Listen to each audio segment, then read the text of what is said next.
quiet English village, a few hours' drive from London, a threat was delivered to a local farmer. Impaled on a fence post, a severed lamb's head, along with the message, "You next."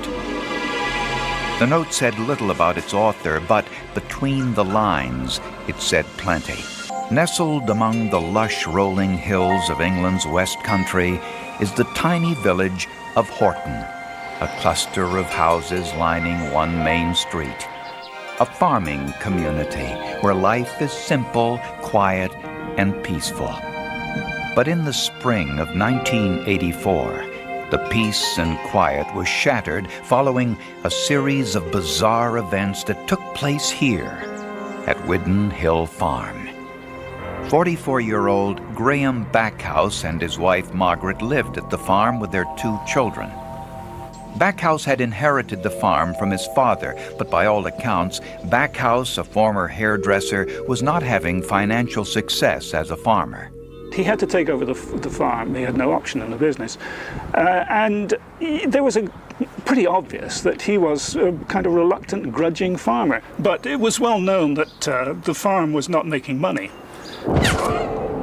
On March 30th, 1984, Backhouse reported a grisly and terrifying discovery. A severed lamb's head had been impaled on his fence post. Placed next to it a note warning in large handwritten letters, "You next." Backhouse told police that this wasn't the first time threats had been made against him. He told me that he was receiving telephone calls of a threatening nature, even threats to kill, as I recall. Backhouse also told police about a threatening letter he had received in the mail, which said words to the effect, "You have ruined my sister's life. I'm going to get you, you bastard." Less than 2 weeks later, the threats turned violent. Margaret Backhouse was heading into town to do some shopping. She decided to take her husband's car because her car was having some mechanical difficulties.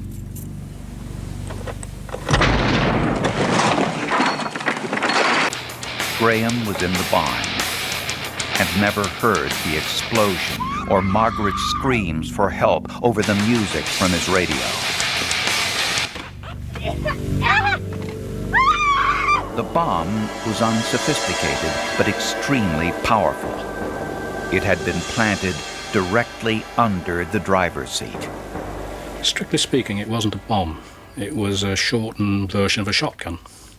It was constructed from a galvanized steel pipe, 2-inch diameter, quite a thick wall to the pipe. Margaret Backhouse survived the explosion because the force of the bomb was directed downwards by the high-quality construction of the driver's seat. But doctors still had to remove more than a pound of pellets and shrapnel from Margaret Backhouse's body. The bombing stunned villagers who now had to accept the fact that the threats against Graham Backhouse were serious. When bombs go off, you've got to take it seriously. And people were thinking that there must be something behind this. It was the only possible conclusion that we all reached, that the bomb must have been for Graham Backhouse. But who wanted Graham Backhouse dead? And why? On the same day of the car bomb explosion, which seriously injured Margaret Backhouse, a threatening letter was delivered to the Backhouse farm. And the message said something to the effect, "Came twice last week, but the pigs were about." The note ended with the words, "See you soon." The words twice and were had both been misspelled, and experts believed that the spelling errors were deliberate. Investigators also examined the note found beside the severed lamb's head, the one which stated, "You next." An analysis of that note revealed a possible clue, an impression from a circular doodle. When a doodle is made on a piece of paper, the pressure from the writing instrument leaves an impression on the pages underneath the original doodle. doodle impressions can be found using a technique called oblique lighting, which casts shadows across the indentations of the paper. So that you can see the impression as a row of shadows, and these can then be photographed. Police asked Graham Backhouse to identify all individuals who may have wanted to harm him. He was interviewed at some length about who his enemies were, who his ex-girlfriends were, and things of that nature. Backhouse told police about one possibility. A former quarry worker named David Hodkinson. Backhouse said he once had a sexual affair with Hodkinson's wife. Hodkinson would have had access to explosives and was also an electrician who specialized in wiring automobiles. On the day the explosion took place, this person was in fact out of the country on holiday and had been out of the country for 3 or 4 days beforehand. When Hodkinson's alibi checked out, police turned their attention to one of Graham Backhouse's neighbors, Colin Bedale Taylor. He was a retired engineer, seriously depressed over the death of his 19-year-old son Digby, who died in a car crash 2 years earlier. Bedale Taylor and Backhouse were involved in a bitter land dispute which they couldn't seem to resolve. They lived 200 yards apart. Colin Bedale Taylor was well liked in the small farming community. He was a woodworker and handyman who built this bench for his friends in the village with the words, "Bide a while," inscribed on the backrest. Despite the differences between Backhouse and Bedale Taylor, police did not seriously consider him a suspect in the car bombing. There was no reason to suspect that Mr. Bedale Taylor was in any way, shape or form involved in this incident. With no other leads, Backhouse and his family were given 24-hour police protection immediately following the bombing. After a week, Graham Backhouse began to resent the police intrusion and asked them to end the around-the-clock protection. Before they left, police installed an alarm button connecting the Backhouse home directly to the police station. Just 2 weeks later, the alarm sounded. Police cars began streaming up the hill. We knew that something was seriously wrong. When the police arrived at the farm, they saw a horrific scene of blood and death. Blood was found on the kitchen floor. The chairs had been overturned. And at the bottom of the stairs at the end of a hallway lay the body of Colin Bedale Taylor, Backhouse's neighbor. He had been shot twice in the chest. In his right hand, firmly clutched, was a Stanley knife inscribed with his own initials, CBT. Backhouse was bleeding profusely with gaping slash wounds on his face and chest. Well, I'd pop in to see how your wife is faring.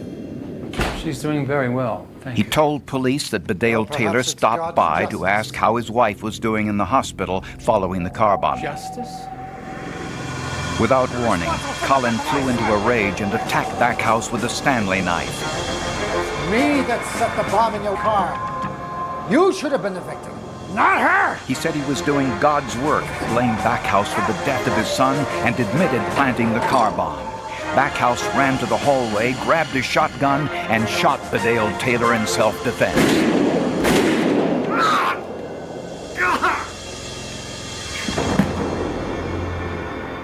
Police roped off the farm and called for forensic detectives to conduct an examination. They were particularly interested in the blood trails, the one they could see and the one they couldn't find. Graham Backhouse told police that he killed Colin Bedale Taylor in self-defense after his neighbor went berserk and attacked Backhouse with a Stanley knife. Backhouse said his neighbor admitted planting the car bomb and that it was intended for him, not his wife. When police searched Bedale Taylor's property, they found evidence linking him to the bombing. We found a long section of pipe on grounds quite close to Colin Bedale Taylor's home, and this matched the remnants of the bomb that were reconstructed. The obvious implication was that the pipe bomb had been made by him and come from his land. But forensic detectives were confused by what they found at the scene of the attack. First, the blood spatter on the kitchen floor told a story, but it was a story inconsistent with Backhouse's version of events. The staining was predominantly in the form of small, circular drips of blood. The circular drops of blood found on the kitchen floor were not consistent with a struggle, but indicated that the blood dripped from an individual standing still. Blood dripping vertically to a surface during a passive act of bleeding will form circular spots or stains. But if we have a violent movement of the body, a flicking of the hand, see a different shape of stain. They're more elongated, and some of the stains will show a tail shape to them, pointing in the direction of travel that the blood impacted the surface. And there was something missing. Backhouse said he ran for his life from the kitchen down the hall to get his gun. But police could find no trail of blood. We seem to have a man who was dripping blood profusely in the kitchen, manages to move over 15 foot of carpeted hallway without leaving any drips of blood. And police were faced with another discrepancy. Backhouse said he shot Vidal Taylor after his face and chest had been slashed, but his blood was not found on the gun. Had he been attacked before firing the gun, blood from his face wound or from his hands would have dripped onto the gun as he fired in self-defense. So both features missing from the gun that suggested that he wasn't bleeding and hadn't blood staining on him at the time that he picked up that gun. The victim was found clutching the Stanley knife firmly in his right hand. The forensic pathologist found this highly unusual. When somebody's shot, or when somebody dies, they go limp. So then I would expect to see the response, or the body's response to being shot twice in the chest, and death taking place simply to relax, and the knife would fall from the hand. It wouldn't be clutched tightly in the hand. And Vidal Taylor's right palm was bloody. When an individual holds a knife during an attack, the knife usually prevents blood from staining the entire palm. There's an area of the palm which is either very lightly stained with blood or not stained with blood. The knife protects that part of the palm. Backhouse's chest wound was also inconsistent with the struggle. Because normally, if you're cut, you withdraw. Your body jerks away. So how on earth are you going to get a wound which then travels almost half the circumference of the chest? In a one-to-one confrontation, I would never expect to see that pattern of injury. And Backhouse had no defensive injuries commonly found when a person fends off a knife attack. They actually grab hold of the weapon itself, and they get cuts across their fingers and the palm. And sometimes you find that they've tried to block the weapon, put their hand up, and they get cuts in the back of the forearm, or the side of the forearm, or on the back of the hand. None of these were present here. And there was something else, something small, but significant.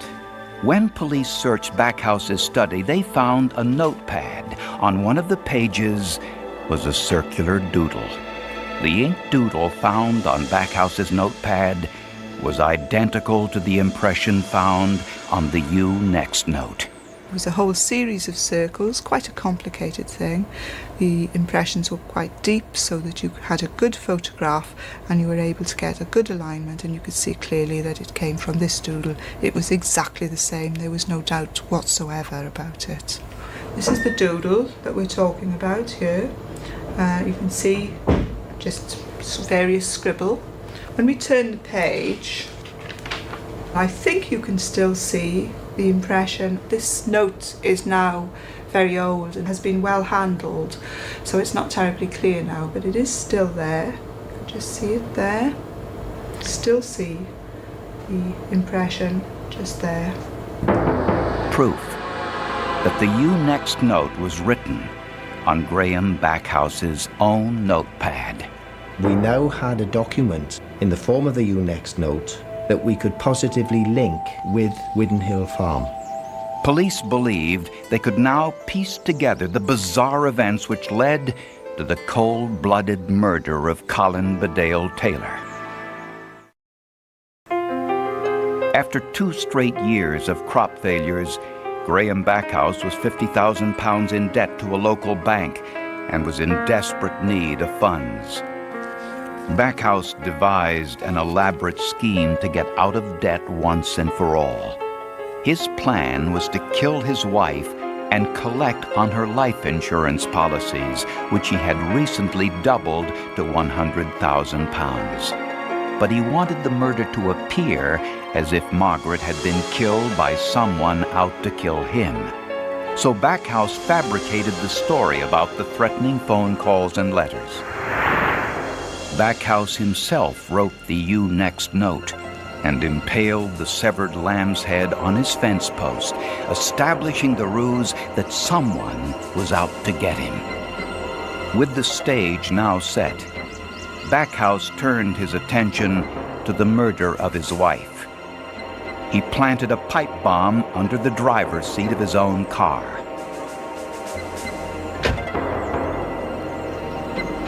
He knew his wife would drive his car into town the next morning because her car was having mechanical problems.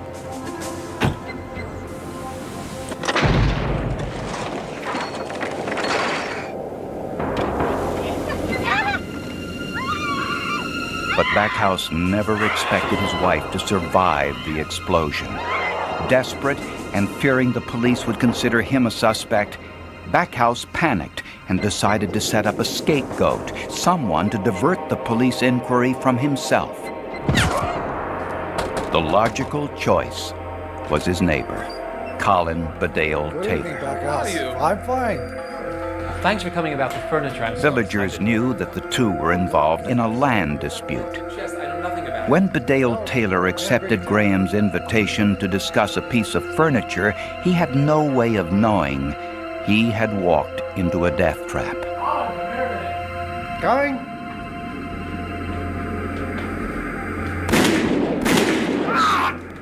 Colin was shot twice in the chest, in cold blood. To make the shooting appear to be in self-defense, Backhouse slashed himself in the face and chest with a knife he had inscribed with his neighbor's initials. Bleeding profusely from the self-inflicted wounds, Backhouse overturned kitchen chairs to make it appear there had been a struggle, never realizing the shape of the blood spatter would indicate no struggle at all. Backhouse's own blood was found on the victim's shirt because he stood directly over the body when he placed the knife in the dead man's hand. With the crime scene now complete, Graham Backhouse called the police. Sometime earlier, Backhouse planted a piece of pipe on Bedale Taylor's property, identical to the type used in making the car bomb. When the forensic evidence contradicted Backhouse's version of events, he was arrested for both the attempted murder of his wife and the murder of Colin Bedale Taylor. In addition to the blood spatter evidence, the doodle impression found on Backhouse's notepad, and the medical examiner's opinion that the cuts on Graham Backhouse were self-inflicted, another crucial piece of evidence helped seal the case. It came from the letter delivered to the Backhouse farm on the day of the bombing. Forensic detectives wanted to analyze the glued envelope for saliva, hoping to determine the blood type of the individual who sent the letter, but they discovered much more. Under the microscope, the fiber found in the envelope matched fibers found in a brown cardigan sweater owned by Graham Backhouse. Further proof that Backhouse had mailed the threatening letter to himself. Graham Backhouse's plotting continued from his prison cell. He conned a fellow prisoner into smuggling out an unsigned letter to a local newspaper. The letter implicated Colin Bedale Taylor in the car bombing, but the letter was confiscated, and Backhouse's handwriting matched the handwriting on the letter delivered to the farm on the day of the bombing. After a 16-day trial, Graham Backhouse was convicted of all charges against him and received 2 life sentences. If somebody had set out to write a novel along those lines, it would never have been accepted by anybody. I mean, this is absolutely truth being stranger than fiction. This was an outstanding case in many respects, principally because without forensic evidence, there was no case. The worst aspect was, of course, the fact that he picked on a totally innocent man in the village and killed him for no other reason than to try to remove blame from himself. And that's what made it a diabolical murder. So, Steve, I see you have your Breakfast of Champions there with you? Janet McDermott planned to stop by her office only briefly on the morning of October 15th, 1985. Have a nice day, Steve. She had a number of business appointments around Salt Lake City that day. Moments later, an explosion rocked the building, killing her colleague who worked next door. Science uncovered a tale of forgery, fraud, and murder. The explosion occurred on the 6th floor of the historic Judge Building in downtown Salt Lake City. Killed in the blast was 31-year-old Steve Christensen, a financial consultant who left behind his wife Terry and a young family. He was lying in the doorway of his office, and he was lying on his right side, burn marks on his face, smoke marks, and blood. The explosion ripped the door off its hinges, and the location of the debris told investigators that the blast occurred directly in front of Steve Christensen's office door. You could tell the precise location where the bomb exploded. Match that with the autopsy, and we could tell where the bomb was when it exploded because of its shearing power, breaking bones, going through skin, things of that nature. Small pieces of batteries and fragments of pipe were found in the hallway as well. Many of the parts had the name Tandy imprinted, a brand sold exclusively in Radio Shack electronic stores. All of the fragments were collected and pieced back together, revealing that the explosion was caused by a pipe bomb. This is a replica of the type which was used. But who wanted to kill Steve Christensen, and why? Christensen had recently resigned his job as Vice President of Consolidated Financial Services, or CFS, a real estate investment company which was undergoing serious financial difficulties. Many clients had lost large sums of money, and some were alleging fraud. In the debris, police discovered a piece of brown wrapping paper with Christensen's first name written in thick black marker. Bruce Passy had a jewelry business a few floors below Steve Christensen's office. He told police he noticed something unusual in the elevator that morning. I told him that I saw a box this morning that had the name Steve Christensen, and that my father and I went up an elevator with the gentleman holding this box. Janet McDermott recalled seeing the package in the hallway directly in front of Steve Christensen's office door. A motion-sensitive mercury switch was found in the debris, an indication that the bomb was activated by tilting the package. Motion-sensitive bombs are almost always delivered by the bombers themselves, so they can be delivered without going off. Bruce Passy described the delivery man as a white male about 5 feet 8 inches tall with medium brown hair. Once he came in, he was wearing a high school leather jacket without the letter on it, but it had the colors of a leather jacket. I was just very concerned for the business community and that other people might be involved on a revenge type situation, whether it be for investments or gone bad or something similar to that. And I was worried who would be the next victim. That worry became reality just 2 hours later. 2 hours after the bombing which killed Steve Christensen, there was another explosion across town. This time, the victim was 50-year-old Kathy Sheets. Her husband, Gary, was the former business partner of Steve Christensen. It was real devastating to have your mother killed on your front doorstep. You feel that you're safe in your home and that it's okay, and to have something like that happen really shattered your faith that things are okay. Once again, the fragments recovered at the scene were consistent with a pipe bomb. Police found scraps of brown paper near the blast with the name of the victim's husband, Gary Sheets. The time I got to the second scene, I already knew what I was looking for, if there were going to be similarities. Within 25 minutes, I had found the similarities. Within 5 hours, I found a component. That component was a very small piece of a mercury switch. A mercury switch was found at the Christensen bomb site as well. A mercury switch is a glass ball filled with mercury, a liquid metal. When the mercury is tilted, it completes the electrical circuit, triggering the explosion. We had a lot of similarities, and they would include the cardboard container, the types of tape, more than one type, the size of the pipe, which includes the diameter and the length, the explosive inside, the type of explosives inside. Gunpowder from both bomb sites were sent to the Federal Bureau of Alcohol, Tobacco, and Firearms lab for analysis. They store samples of every known gunpowder manufactured. The particles of gunpowder from the pipe bombs were placed on a profile projector, which measures the size and shape of the granules. When this information was entered into a computer database, the gunpowder was identified as Hercules Bullseye brand. The same type was used in both bombs.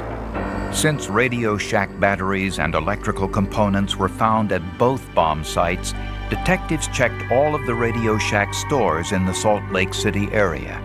Records showed that an individual by the name of Mike Hansen had recently purchased the same components from this Radio Shack store in Holiday, Utah. The store had an address for Mike Hansen, but it was a vacant lot, and detectives suspected that the name was an alias.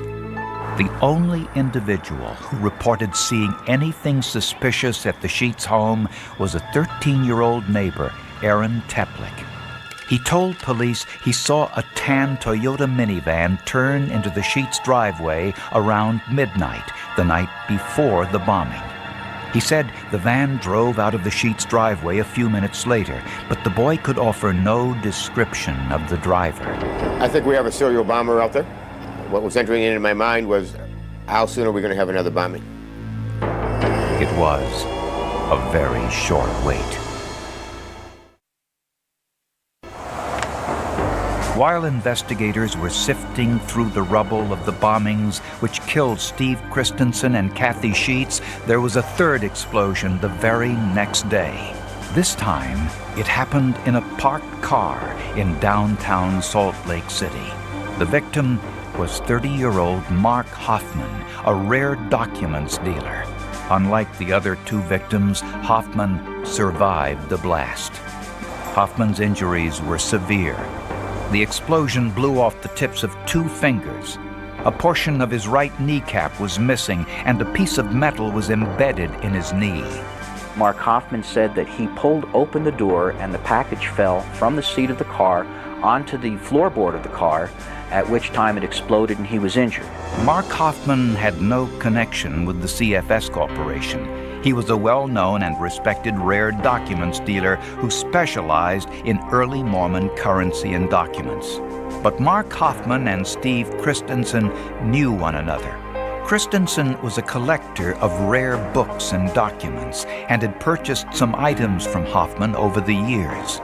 One thing detectives knew: the bombs which killed Steve Christensen, Kathy Sheets, and seriously injured Mark Hoffman were all made by the same individual.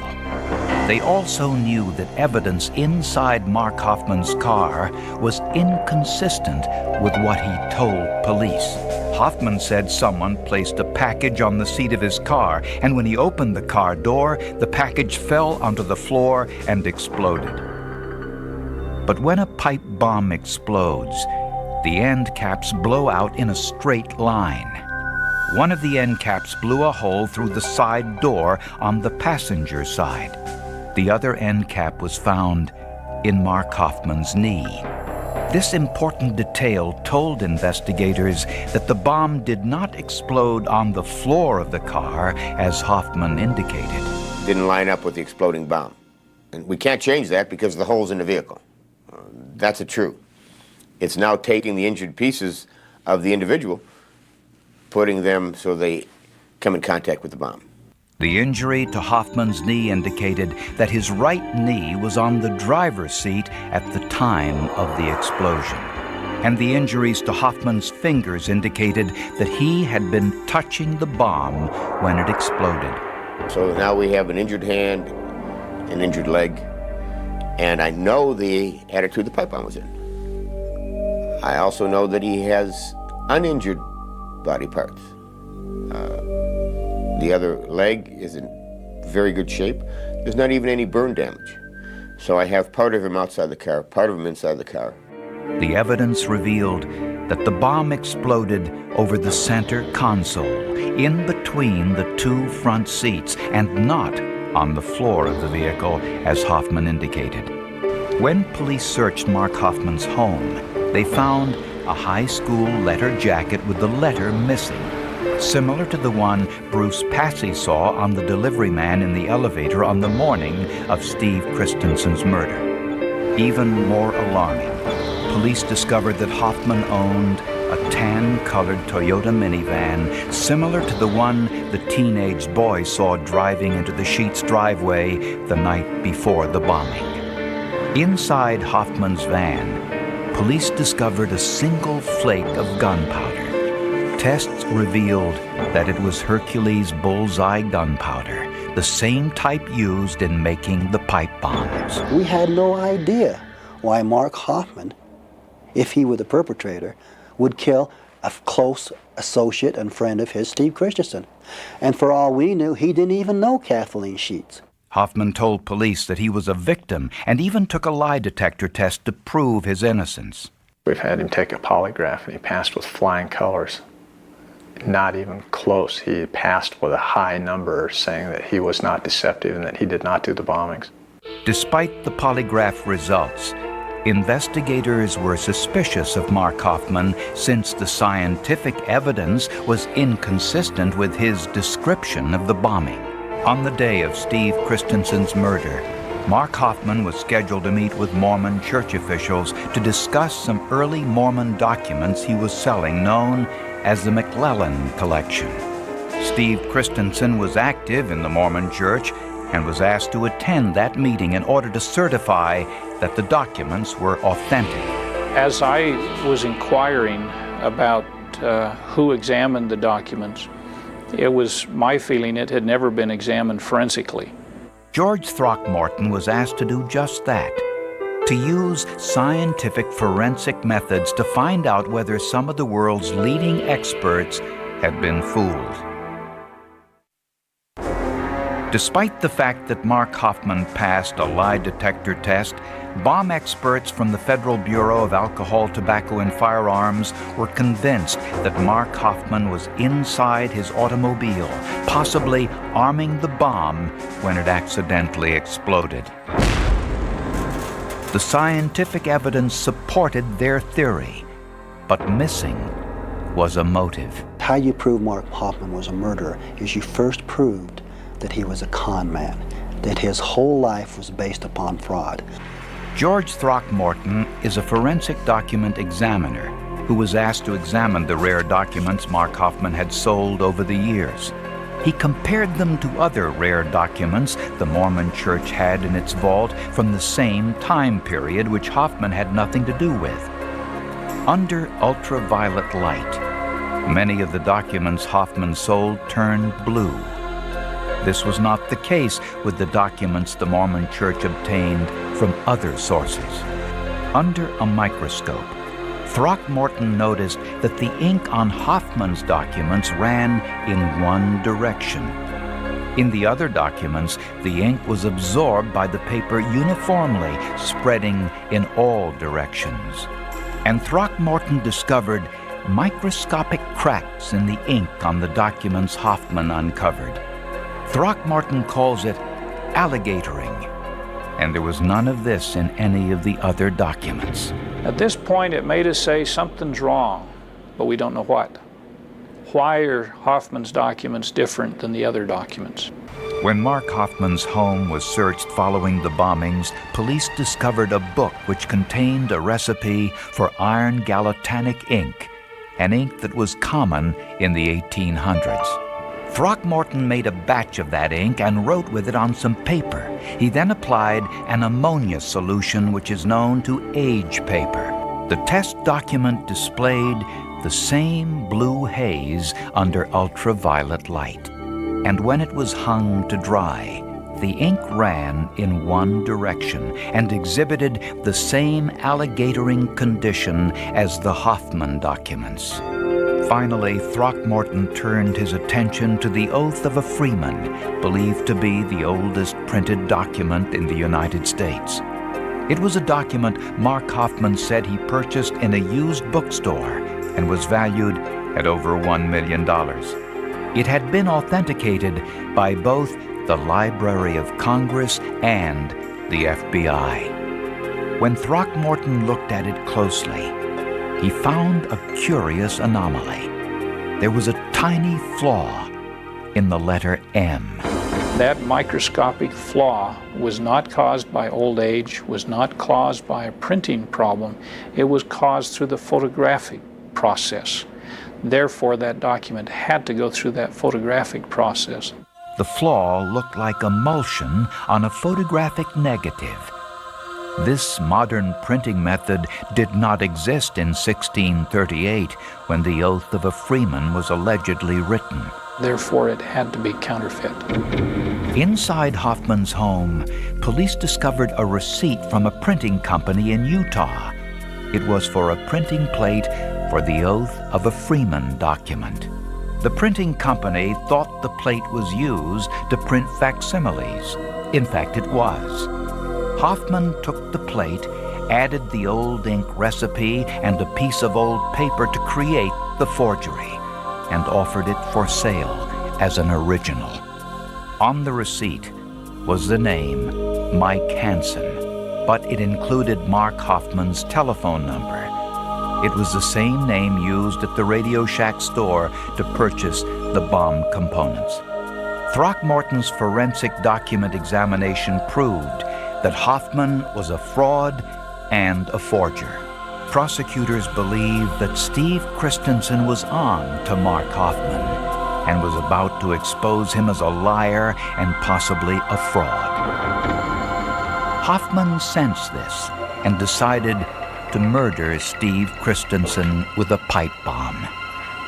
But Hoffman wanted Christensen's murder to appear to be business-related, so he delivered a diversionary bomb to Christensen's former business partner, Gary Sheets.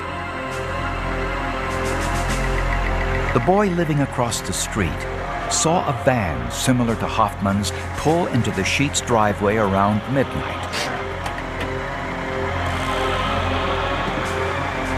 Hoffman placed the pipe bomb package on the front walkway to the Sheets' home.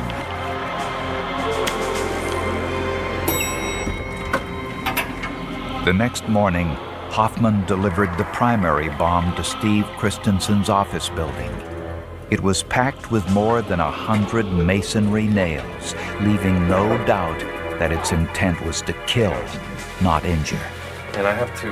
The jewelry store owner identified Mark Hoffman as the man wearing the leather jacket in the elevator. He was carrying a package addressed to Steve Christensen.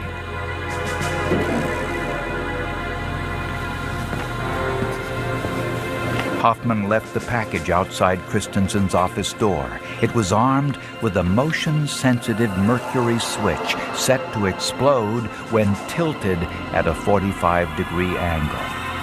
Bye. Have a good day, Steve. Steve Christensen picked up the package when he arrived for work.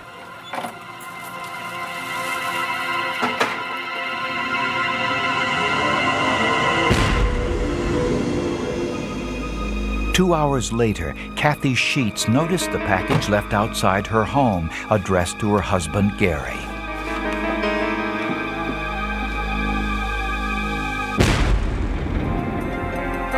Mark Hoffman was arrested and charged with 2 counts of murder and for theft by deception for selling forged documents.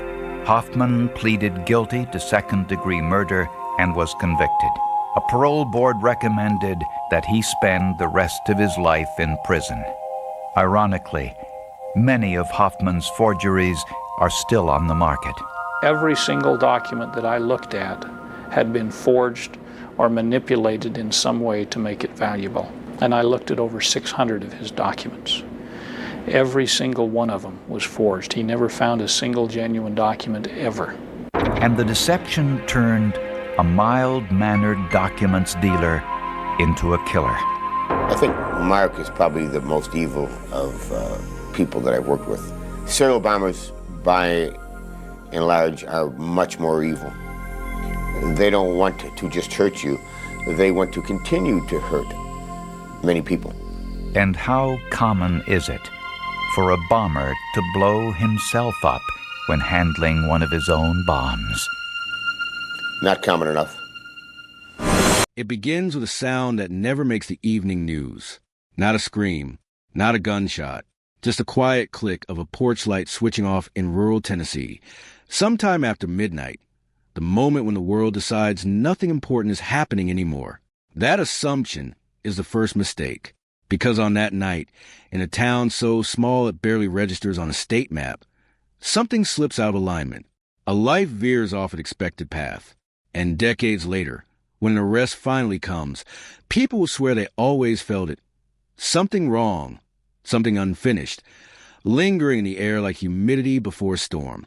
The road is narrow, 2 lanes cutting through fields that go dark early. No streetlights, no witnesses lingering.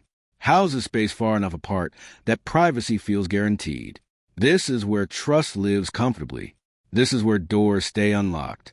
This is where neighbors wave instead of watch. And this is where the cold case is born, not with violence that announces itself, but with absence.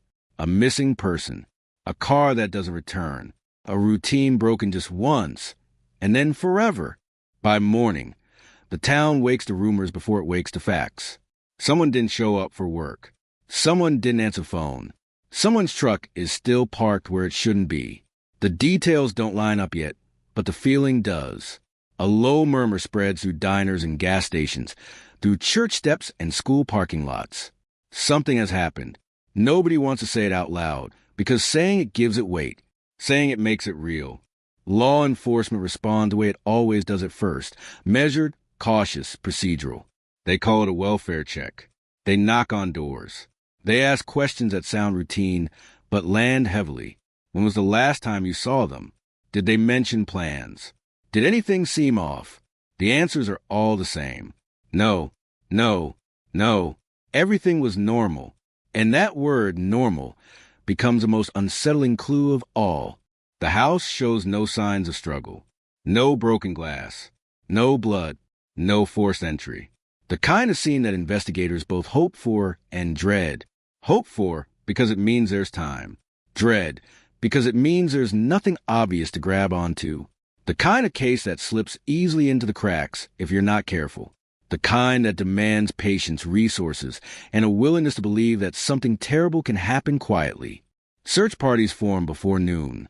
Volunteers fan out across tree lines and creek beds, calling a name that echoes back unanswered. Dogs are brought in. Helicopters circle low, chopping the air above fields that look peaceful from a distance. Every overturned rock, every discarded bottle, every footprint becomes a possibility. And every hour that passes without answers tightens the knot in the community's chest. By the second day, the language shifts. Missing becomes missing under suspicious circumstances. Welfare check becomes investigation. Hope is still there, but it's thinner now, stretched over growing fear. The family waits by the phone, jumping at every ring. They replay conversations, search for hidden meanings, convince themselves they missed something obvious. Guilt creeps in quietly. If only we had asked one more question. If only we had stayed longer. If only. Investigators start building timelines on whiteboards and legal pads.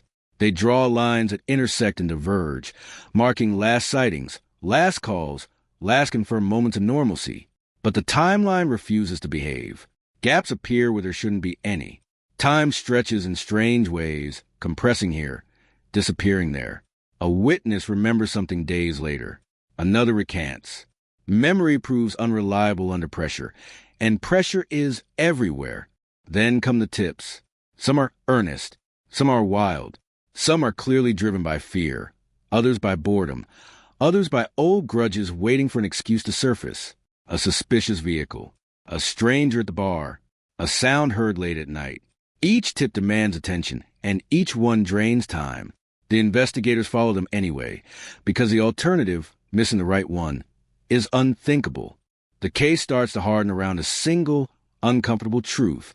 There is no clean narrative, no obvious suspect stepping forward under the weight of their own guilt, no dramatic discovery that forces the story into focus. Instead, there's silence, and silence in a case like this is not neutral. It presses in. It reshapes priorities. It tests resolve. Weeks pass, then months. The search scales back, officially at first, then emotionally. Volunteers return to their routines. The helicopters stop flying. The dogs are reassigned. What remains is paperwork, boxes of evidence, and a family suspended in a state that is neither mourning nor relief. Not Noah becomes its own form of trauma, a wound that never closes because there is no moment of impact, no definitive end. The town changes in subtle ways. Doors start locking at night. Children are called inside earlier. People glance twice at unfamiliar cars. Trust doesn't disappear, but fractures. Conversations lower when certain names come up. Old relationships are re-examined through a new lens. Who was where? Who knew whom? Who benefited from silence?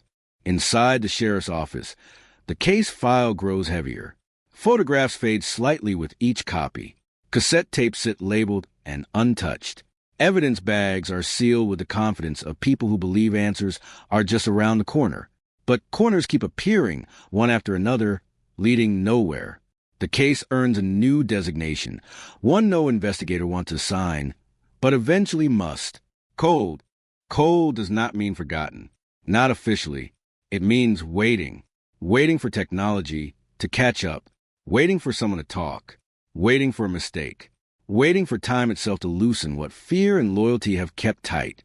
The file is shelved, but it never really leaves the building. It lingers, pulled out during quiet shifts, revisited by fresh eyes that hope experience will reveal what proximity could not. Years pass.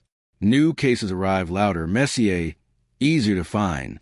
The cold case recedes into institutional memory, known by a name, a date, a single haunting photograph. To the community, it becomes a story told carefully with qualifiers and lowered voices. To the family, it becomes a permanent present. Every birthday, every holiday, every empty chair. And then, decades later, something changes. Not all at once, not dramatically. A development so small it almost goes unnoticed at first. A policy update, a database expanded, a technique refined. The kind of progress that doesn't promise miracles, but quietly makes them possible. The case is reopened not with fanfare, but with paperwork. A box pulled from storage. Evidence handled again, this time with tools that didn't exist when the porch light went out. No one announces it to the town. No one wants to raise expectations. But inside the investigation, a current starts moving again. Old assumptions are questioned. Timelines are redrawn. Silence is treated not as an absence, but as a pattern. And somewhere in the past, buried beneath years of routine and denial, the truth shifts. Not enough to reveal itself, just enough to crack. The community doesn't feel it yet. Life continues. The road stays quiet at night. Porch lights still click off. But the cold case is no longer sleeping. It is breathing again. And the arrest that will one day stun this town has already begun its slow, inevitable approach. The first real movement doesn't come from a dramatic phone call or a sudden confession. It comes from a review meeting, fluorescent lights humming overhead, coffee gone cold, as detectives sit with a case that has outlived careers. The paper smells old. The ink looks tired. Names that once belonged to young officers now belong to retirees, some deceased, some unreachable. and yet the facts remain frozen in place, waiting for someone reckless enough to disturb them. They start at the beginning because cold cases punish shortcuts. Every report is read aloud. Every assumption is challenged. Why this timeline? Why that witness? Why this lead was dropped? Why that one was pursued too long? The questions feel almost accusatory, but no one takes offense. This isn't about blame anymore. It's about gravity, about understanding how an entire investigation could orbit the truth without ever touching it. One detail starts to itch. A small inconsistency buried in early notes. Not wrong enough to stand out back then. Just strange enough to matter now. A time stamp that doesn't quite align. A statement repeated too perfectly across interviews. Consistency that feels rehearsed rather than remembered. The kind of thing that slips past when pressure is high and resources are thin. They pull the original evidence list. Some items are gone, destroyed according to policy, victims of time and storage limitations. Others remain sealed and preserved, handled by hands that believe science would one day do more than it could then. Clothing, fibers, a single object recovered near the presumed route taken that night. Back then it was cataloged, photographed, and set aside as inconclusive. Now it's handled like something alive. Technology has changed the rules. What once required luck now requires patience. What once produced nothing now whispers possibilities. Samples too small to matter in the past are suddenly enough. Partial profiles can speak if you ask them the right way. The lab doesn't promise answers, only clarity. And clarity, in a case like this, can be terrifying. While the evidence is re-examined, detectives step back into the town, careful not to announce themselves. They don't want performances. They want memory. They talk to people who were young then, now older, slower, less guarded. Time erodes loyalty in ways interrogation never can. Regrets accumulate. Secrets grow heavy. The past no longer feels protected by the future. Some refuse to talk. Doors close politely but firmly. Others talk too much, offering theories instead of facts, gossip instead of recollection. But every conversation leaves something behind. A tone shift, a hesitation, a name repeated too often. Patterns emerge not from what is said, but from how it's said. Investigators listen for what people avoid. One name surfaces again. Not loudly, not accusatorily. Just there, hovering on the edges of conversations. Someone who was present but never central. Helpful but forgettable. Close enough to know details. Far enough to avoid suspicion. Back then, they were cleared quickly. No record. No motive anyone could articulate. Just another local, absorbed into the background of a small town where everyone knows everyone or thinks they do. The file on this person is thin, almost insulting in its brevity. A short interview. A note.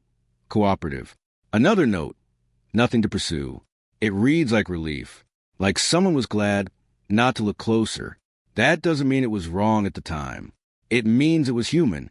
Detectives rebuild this person's life from the year of the disappearance forward. Jobs held. Relationships formed and dissolved. Moves made quietly. Patterns of behavior that mean nothing alone, but begin to speak collectively.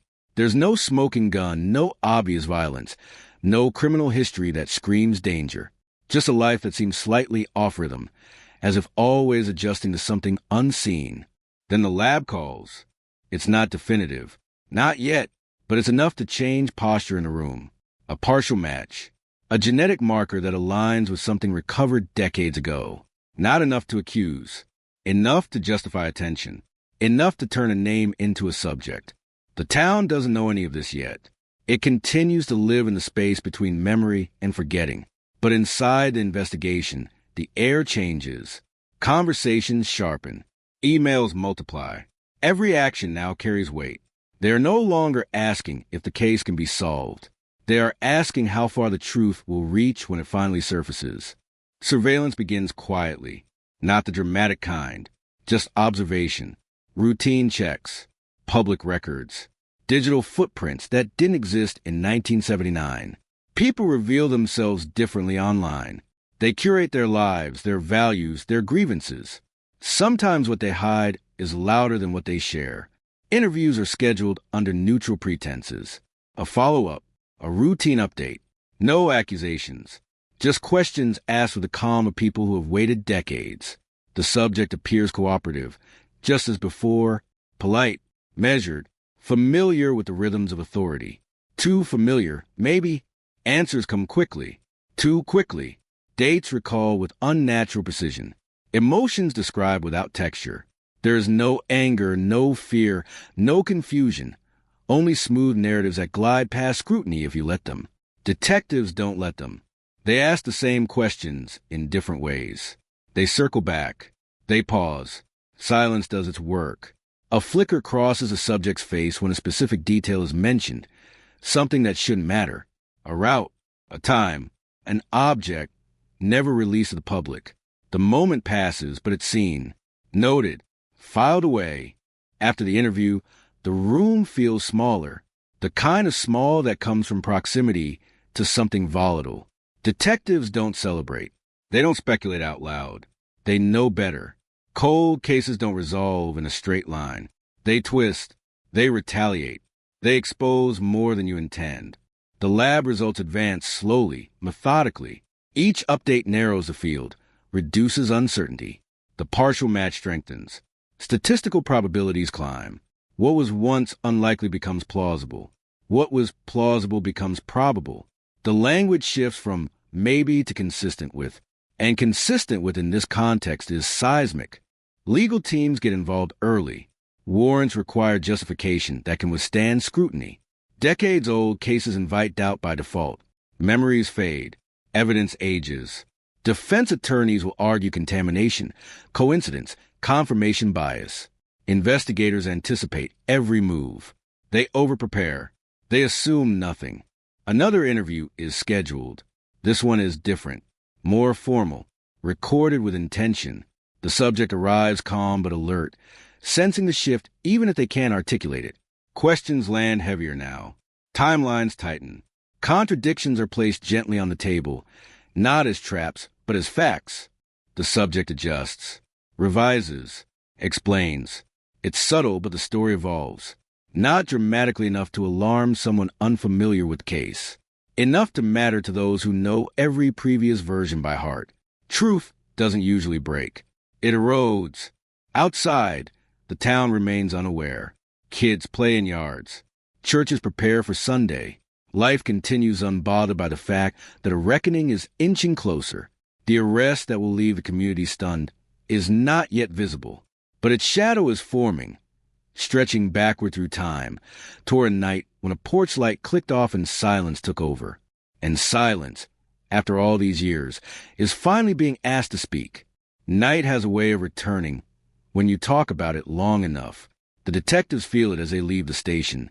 The air heavier, the streets quieter than they should be. This case is no longer paper and procedure. It has weight now. It follows them home.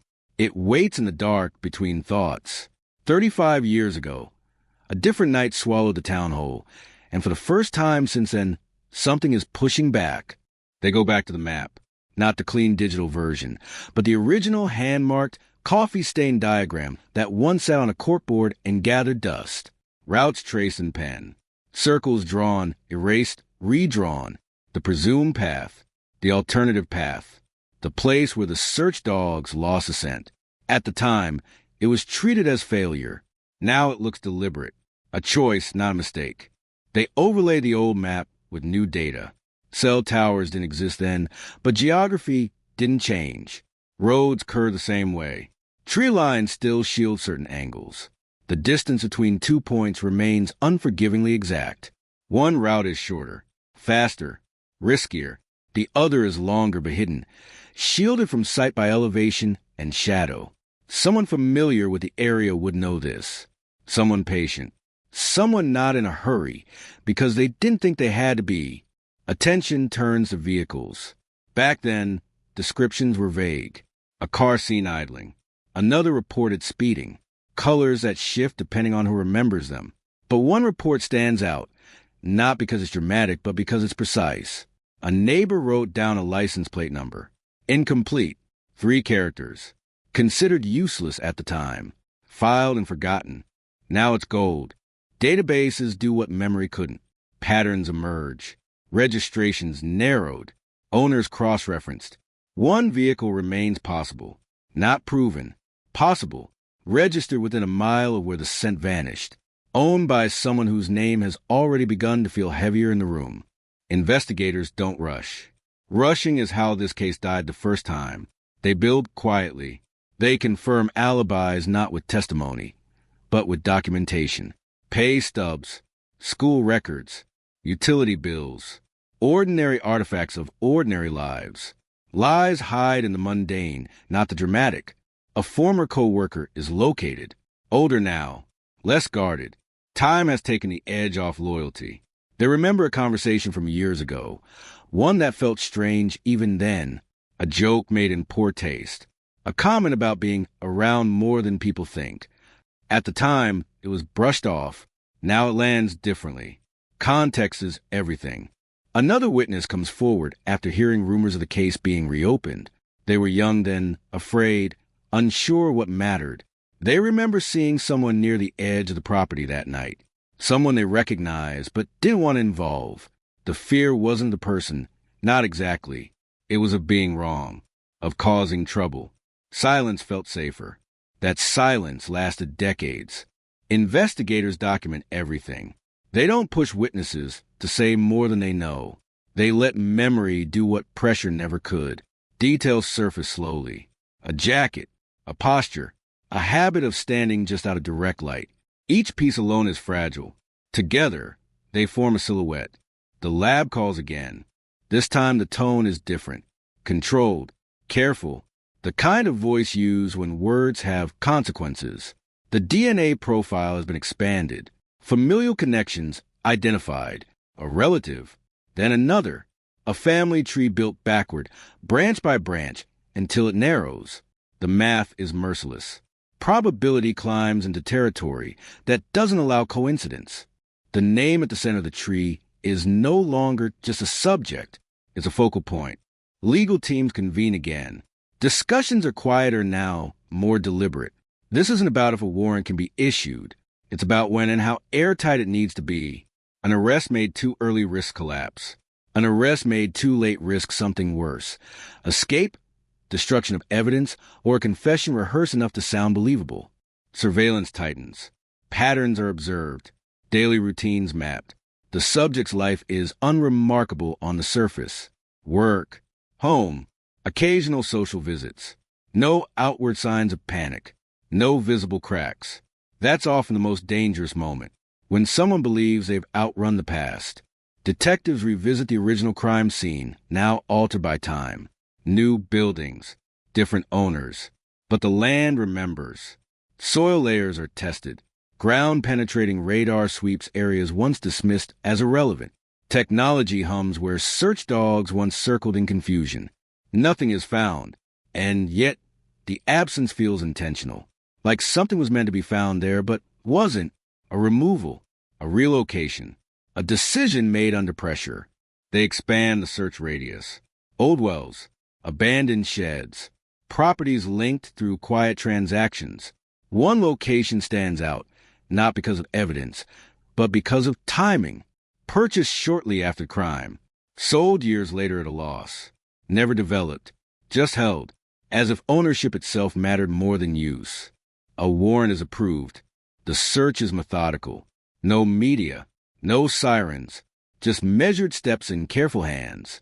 They don't expect to find a body after all this time. They expect residue, traces something the earth refused to erase. And the earth delivers. Fragments, not dramatic, not recognizable, but human, confirmed by analysis. Age consistent, time frame consistent. The location aligns with a longer, hidden route on the map, the one that required familiarity, the one that avoided witnesses. The room goes silent when the report comes in. Not shock, not triumph, something heavier. The understanding that this isn't just about solving a case. It's about reopening a wound that never healed properly, about telling a town that its sense of safety was built on an omission. The arrest plan is finalized. They choose the timing carefully. Morning, predictable, less volatile. The subject is taken into custody without incident. No resistance, no questions, just a quiet compliance that unsettles everyone present. Neighbors watch from windows, confused. This person has lived among them for decades, attended barbecues, fixed fences, nodded politely in passing. News breaks fast, faster than anyone expects. Phones light up, social media ignites. The words cold case and arrests collide in headlines like opposing forces. The community reels. Some refuse to believe it. Others feel something click into place. Memories reinterpreted through a new lens. Interrogation begins. The subject sits across from detectives, posture controlled, expression neutral. They've had decades to prepare for this moment, whether consciously or not. The opening questions are gentle. Background, routine, no accusations. The goal isn't confession. It's fracture. Details are introduced slowly. The license plate fragment, the witness statements, the familial DNA. Each piece placed carefully, like weight on a shelf already bending. The subject listens, adjusts breathing, maintains composure, until one detail lands wrong. A fact that shouldn't be known. A location never released. A decision only the person involved would recognize is true. The reaction is brief. A tightening of the jaw. A pause too long to be natural. It's enough. Silence stretches. The kind that forces truth to surface or suffocate. The subject speaks again, but the voice is changed. Less smooth, more brittle. They deny involvement, but the denial lacks conviction. It sounds practiced, old, like a story told too many times in an empty room. Detectives don't push harder. They let the silence return. They know the truth doesn't always come in words. Sometimes it comes in the way someone avoids them. Outside the room, preparations continue. Charges are drafted. Evidence is compiled. The case that once gathered dust now fills tables. Years of waiting collapse in hours of action. The town holds its breath. Because even with an arrest, even with evidence, the past isn't done speaking. And what it has left to say may be more devastating than anyone is prepared to hear. Morning arrives without relief. Sunlight spills over rooftops and storefronts, indifferent to the tension tightening behind closed doors. Coffee brews. Cars idle. Life performs its rituals while the town carries a new weight in its chest. An arrest has been made, yes, but arrests don't end stories. They sharpen them. Inside the interrogation room, the air is stale, recycled, heavy with the residue of denial. The suspect sits alone now, hands folded, eyes fixed on a point just above the table, as if focusing on something beyond reach. The bravado from the initial questioning has thinned. What remains is calculation. Not fear exactly. Something colder. Assessment. Detectives re-enter without urgency. No raised voices. No dramatic reveals. Pressure doesn't come from force here. It comes from inevitability. They lay out time itself as evidence. 35 years of silence. 35 years of decisions made daily to keep a secret intact. Every birthday passed. Every holiday attended. Every moment that required pretending nothing had happened. They begin again, this time not with questions, but with facts. The fragments recovered from the property. The soil composition. The depth. The manner of concealment. Not accusations.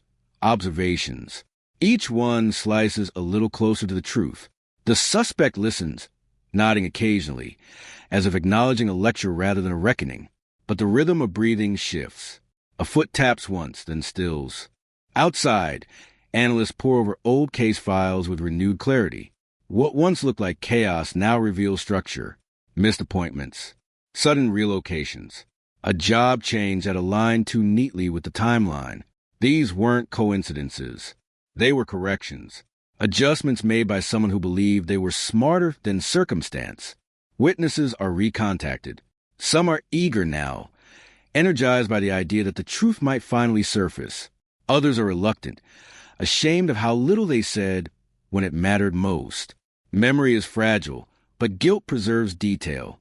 A smell, a sound, a feeling that something was wrong, dismissed at the time because it was inconvenient. One former friend recounts a night of heavy drinking years after crime. A confession that wasn't a confession. A sentence dropped casually, wrapped in humor, designed to test reaction. It was laughed off then. Now it echoes like a scream swallowed by walls. The prosecution team builds their case in layers. Circumstantial becomes cumulative. Patterns become proof. They know the defense will argue time, degradation, doubt. They know the jury will be asked to believe that the past is unreliable. So they anchor everything in what time cannot touch: behavior, choice, opportunity. Back in the interrogation room, the suspect finally speaks again, unprompted. It starts with grievance, about being targeted, about technology playing judge and jury, about how unfair it is to rewrite history with modern tools. The detectives let it flow. Anger loosens tongues better than threats. Then comes the pivot, a subtle shift from denial to explanation, from "I wasn't there" to "things were different back then." Language betrays intent. The room tightens. Every word is documented, every pause measured. They don't interrupt when the suspect stops talking. Silence becomes the loudest presence. It fills the space, presses against ears, demands resolution. Finally, the suspect exhales sharply, like someone releasing a breath held for decades. "I didn't plan it," they say. The sentence lands hard. Not a confession in full, but enough. The detectives exchange a glance that says everything. Planning is irrelevant now. Admission has cracked the dam. What follows spills out unevenly, fragmented by time and self-preservation. A meeting that went wrong. A moment of panic. A decision made too fast to undo. Details emerge that align too closely with evidence to dismiss. The hidden route, the location, the method, things never released to the public, things only one person could know. Outside, the town absorbs the news in waves. Some feel vindicated. Others feel betrayed.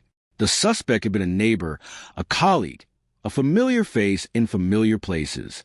The idea that evil could blend so seamlessly into daily life unsettles more than the crime itself. Vigils form quietly. Candles flicker. Names are spoken aloud again after years of absence. For the family of the victim, the relief is complicated. Answers don't restore what was taken. They rearrange grief, giving it sharper edges and clearer focus. Court proceedings begin with measured gravity. No theatrics, just a steady recitation of facts long buried. The defense challenges everything: the timeline, the witnesses, the science, but the foundation holds. Each challenge met with documentation. Each doubt answered with convergence. The suspect watches from the defense table, expression unreadable. Sometimes eyes close briefly, as if revisiting a place only they can see. Sometimes a muscle twitches in the jaw. Regret remains elusive. What shows instead is exhaustion, the fatigue of carrying a lie longer than most people carry a marriage. As testimony unfolds, the community listens. This isn't just about one person's guilt. It's about the years spent wondering, the parents who never stopped waiting, the children who grew up with absence as inheritance, the investigators who carried failure like a personal flaw. When the verdict comes, it doesn't arrive with cheers or gasps. It arrives with quiet acceptance. Guilty. The word echoes softly, heavy but expected. Justice, delayed and imperfect, finally speaks. Sentencing follows. The judge acknowledges time, not as a mitigating factor, but as an amplifier. 35 years without accountability. 35 years of stolen peace. The sentence reflects that weight. As the suspect is led away, no one meets their eyes, not out of hatred, out of finality. The story that dominated whispers and speculation for decades has reached its end, but endings don't erase echoes. The town will move forward. It always does. New stories will rise. New scandals will distract. But somewhere in the quiet hours, the memory of this case will surface again, not as fear, but as a reminder that the past waits patiently, that truth does not expire, and that even the coldest cases still breathe, just beneath the surface, until someone finally listens close enough to hear them. The verdict settles, but it does not settle the town. It moves through it like a low-pressure system, altering the air without tearing anything down, changing how people breathe. Conversations pause when certain names are mentioned. Doors close a little more deliberately. Trust, once assumed, now asks for credentials. In the days after the sentencing, Reporters arrive late, chasing a story that has already bled out its shock. Camera crews linger near the courthouse steps, hoping for emotion that never quite materializes. There are no screaming matches, no dramatic outbursts, just faces carved by time, by patience worn thin, by a justice that came too slowly to feel victorious. Inside homes across the county, people revisit their own memories of that year, 1979, 1986, or whatever year the case first ruptured normal life. They remember where they were when the news broke, who they were with, what they thought then. Memory rewinds without warning, pulling them back to a version of themselves that still believed answers came quickly. Investigators returned to their offices, not to celebrate, but to inventory. Evidence boxes are sealed again, this time with finality. Reports are archived. The case is technically closed, but closure is a bureaucratic word. It does not account for what lingers in the mind. One detective admits, quietly, that solving it feels less like winning, and more like putting down a weight they forgot they were carrying. The confession is dissected line by line. Analysts study tone, hesitation, the subtle deflections even in admission. What was said, what was avoided. Truth, even when spoken, rarely arrives whole. It limps in missing pieces, shaped by self-interest. There are still questions without answers, details that evaporated with time, motives that remain stubbornly opaque. Why that night? Why that place? Why that person? The suspect, now a convicted killer, sits in a cell far from the town that once knew them. The walls are bare, the routine unforgiving. For the first time in decades, there is no need to maintain a double life, no more recalculations, no more scanning faces for recognition. In the absence of performance, something else emerges, not remorse necessarily, reflection, the kind that comes too late to matter. Letters arrive at the prison, some hateful, some curious, a few sympathetic in ways that disturb even the guards. The killer reads them all, keeps none. In one interview request later denied, they ask a single question: do they talk about me? As if legacy were still negotiable. Back in the community, the victim's family navigates a new phase of grief. For years, hope was their fuel. Now hope has nowhere to go. It collapses inward, turning into something quieter, heavier. They visit the grave with different words on their lips, less pleading, more telling. Updates about the world the victim never saw. Apologies for the time it took. A memorial fund is established. Scholarships, a bench in the park, symbols of endurance. Some residents attend the dedication. Others avoid it, unsure of their right to participate after years of silence. Guilt spreads unevenly, touching people who never did anything wrong but wish they had done more. The case inspires new attention to other cold files. Shelves are reopened, evidence re-examined. Technology doesn't sleep. It waits. DNA databases expand. Algorithms refine. Patterns emerge where none were visible before. Detectives speak cautiously, but optimism flickers. If this case could be solved after 35 years, maybe others aren't as dead as they seem.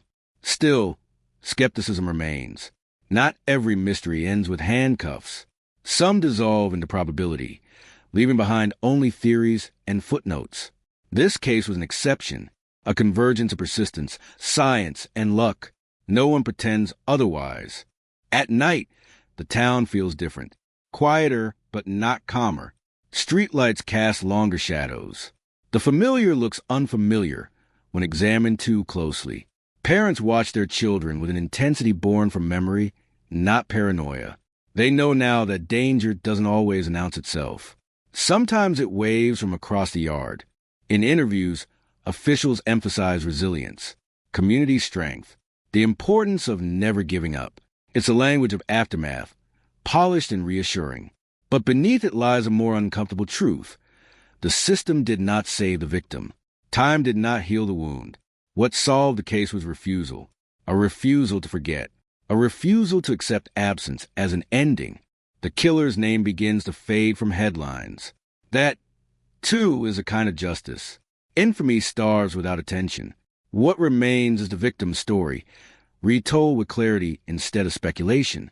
Who they were, what they loved, the life interrupted, not defined by violence. Years from now, someone will ask about the case. Maybe a student, maybe a new resident.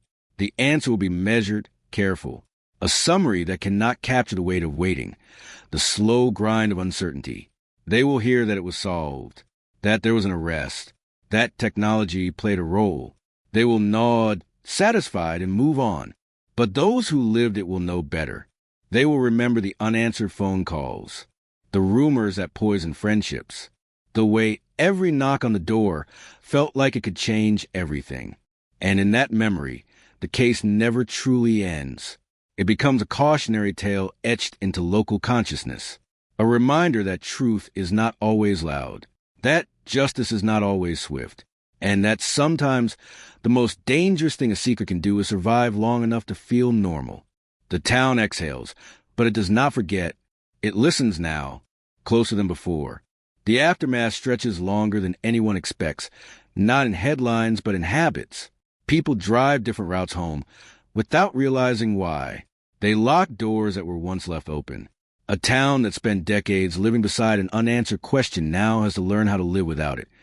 And that turns out to be harder than the waiting ever was. Law enforcement holds a closed-door debrief, a ritual more than a necessity. They go over timelines that are already etched into their minds, rewatch interrogation footage they know by heart, pause on moments where the truth almost surfaced and slipped away. There is no celebration in the room, only a shared understanding that they were outpaced by time and rescued by science.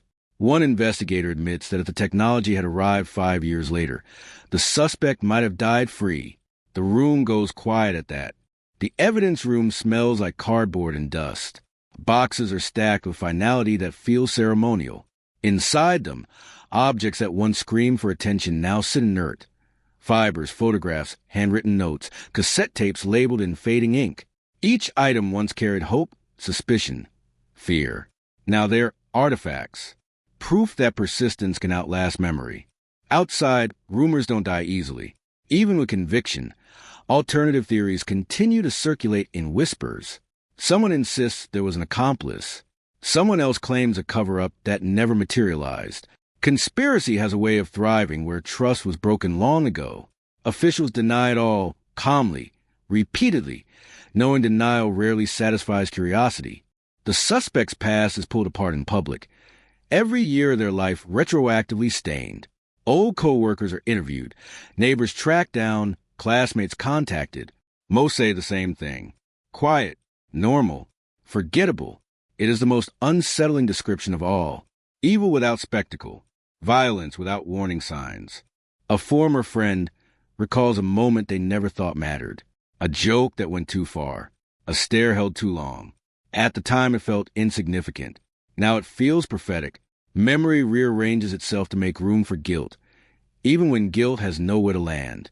The victim's name is spoken more often now, but always carefully, like something fragile.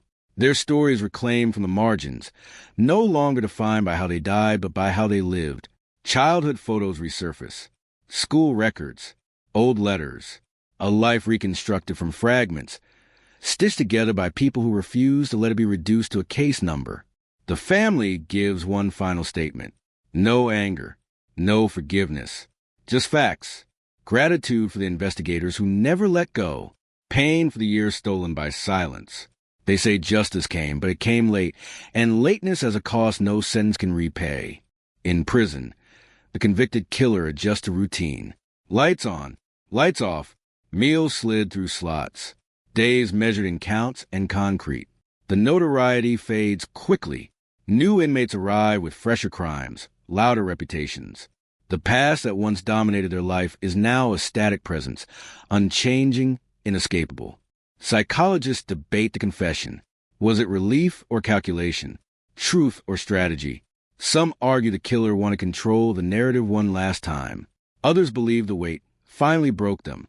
The debate remains academic. The result does not change. The town council proposes a community forum, a place to talk openly about the case and its impact. Attendance is mixed. Some want to speak. Others want to move on. A few sit silently, arms crossed, eyes fixed on the floor, carrying private connections they will never share. Teachers notice changes in their classrooms. Students ask questions about justice, about time, about whether bad people always get caught. There are no easy answers. Educators tread carefully, aware that this case is no longer history. It is local mythology still forming. Late one evening, a detective drives past the original crime scene. It looks smaller than they remember. Ordinary, almost harmless. They pull over without knowing why, step out of the car, and stand there listening to the quiet. No sirens, no cameras, just the sound of insects and distant traffic. This is what the case has always been fighting against. Normalcy. The way horror can vanish into routine if no one keeps looking. National attention shifts elsewhere. Another arrest. Another tragedy. The news cycle moves on, hungry as ever.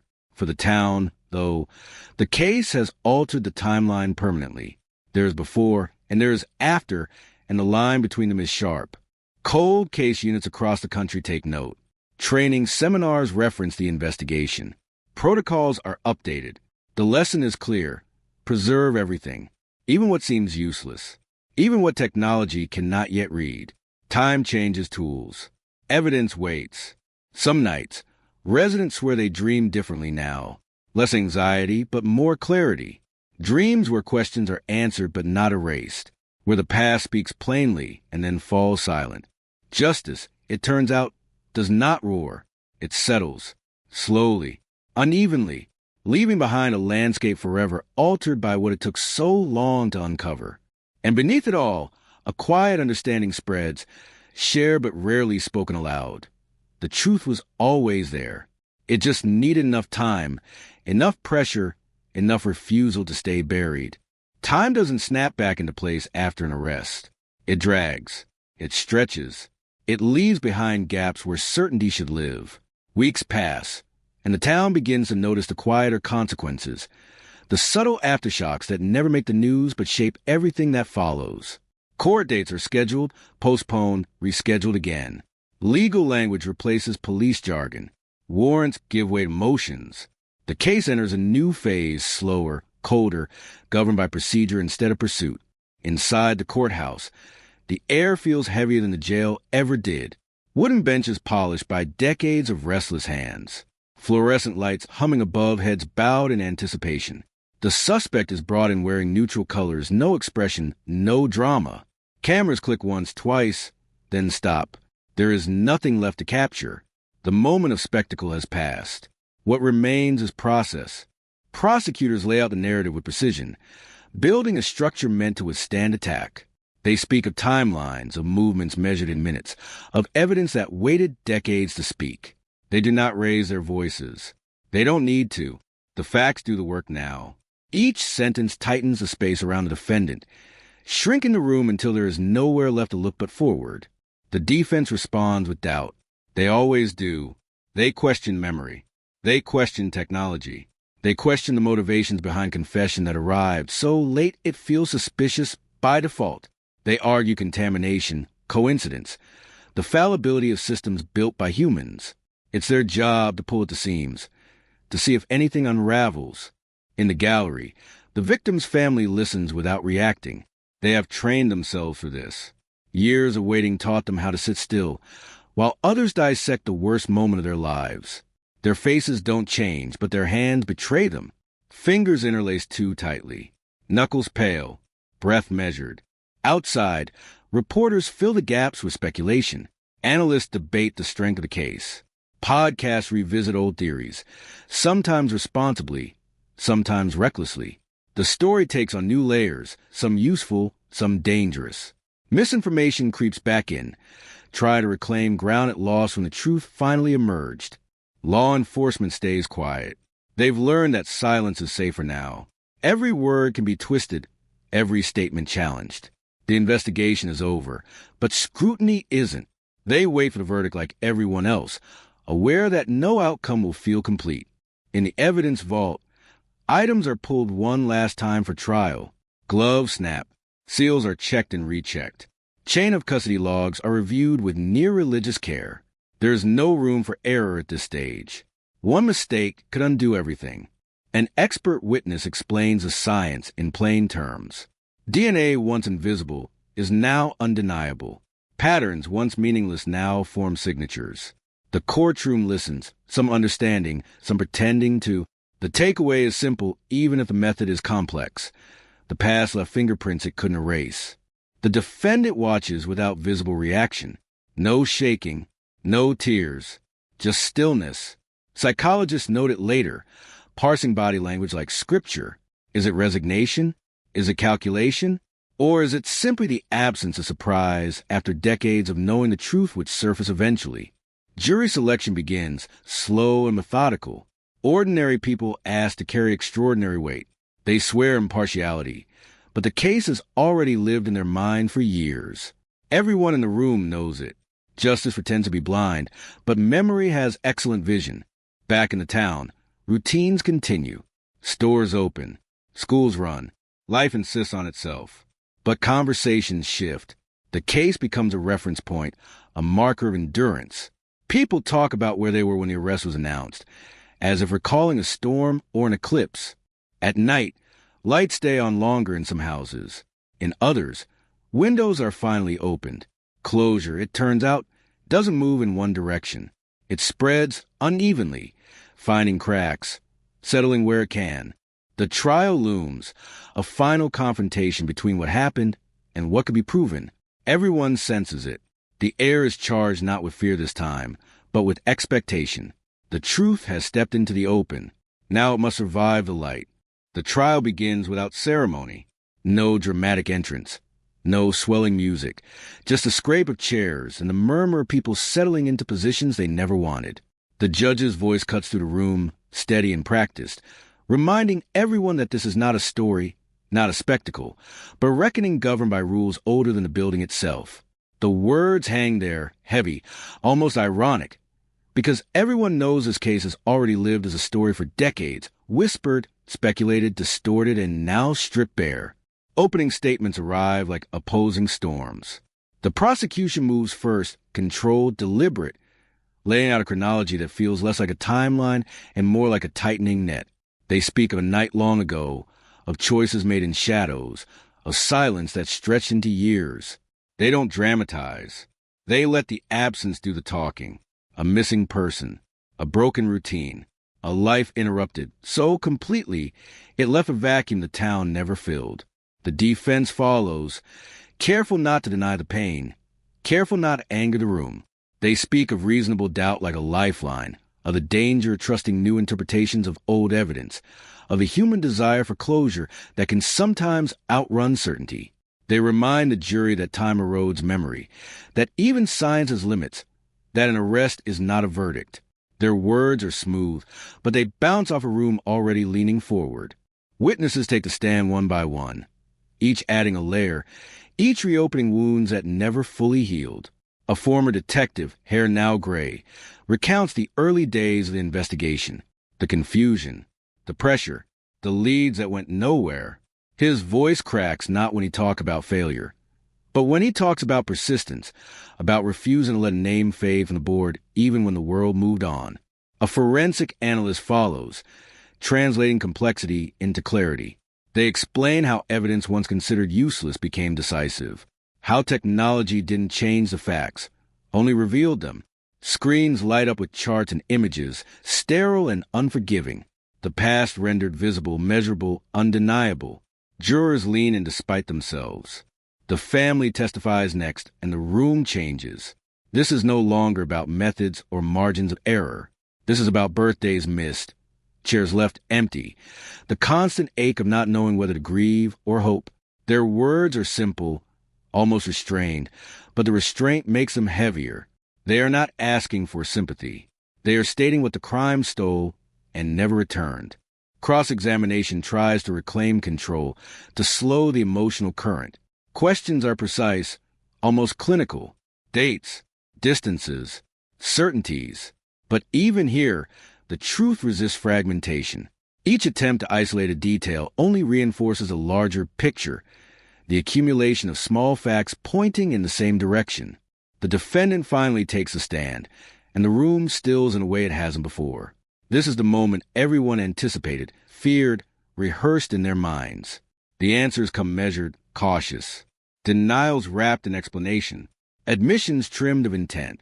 The confession is addressed, reframed as confusion, as pressure, as a misunderstanding born from exhaustion and age. It's a careful performance, but performances leave traces too. The prosecution waits, then moves in. They don't accuse. They ask, why now? Why these details? Why facts that were never public? The questions land softly but stick. Silence stretches between answers. The defendant looks down more often now. The past, once distant, feels closer, louder. Outside the courthouse, the town holds its breath. News vans idle. Phones buzz with updates stripped of nuance. Social media flares with certainty and counter-certainty. But inside those walls, the process grinds forward, immune to noise, indifferent to impatience. As the day ends, the jury is dismissed with instructions that sound routine but carry immense weight. Don't discuss. Don't research. Don't decide yet. They file out, ordinary faces carrying extraordinary responsibility. Knowing sleep will not come easily, the courtroom empties slowly. Papers are gathered. Lights dim. The echo of footsteps lingers. This is only the middle of the story, the part where everything is exposed but nothing is resolved. The truth is closer now, close enough to feel its breath, but still just out of reach, waiting for the moment when silence finally breaks. The waiting becomes its own kind of torment. Hours stretch into something elastic, bending around every thought, every memory, every unspoken fear. The jury room door closes with a soft click that somehow sounds louder than anything before it. Inside, 12 strangers sit around a table scarred by time and indecision, carrying with them fragments of a life shattered decades ago.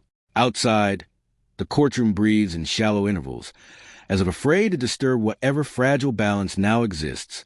Deliberations begin without drama. No raised voices, no immediate votes, just silence, thick and cautious, as if the air itself needs permission to move. Someone clears their throat. Someone else straightens a stack of notes already read a dozen times. The evidence is laid out again, piece by piece, not as the prosecution framed it, not as the defense challenged it, but as it exists now, stripped of rhetoric, facts, timelines, gaps. The confession looms large, impossible to ignore, impossible to accept without scrutiny. Words spoken in a small room years after the crime, recorded, replayed, dissected.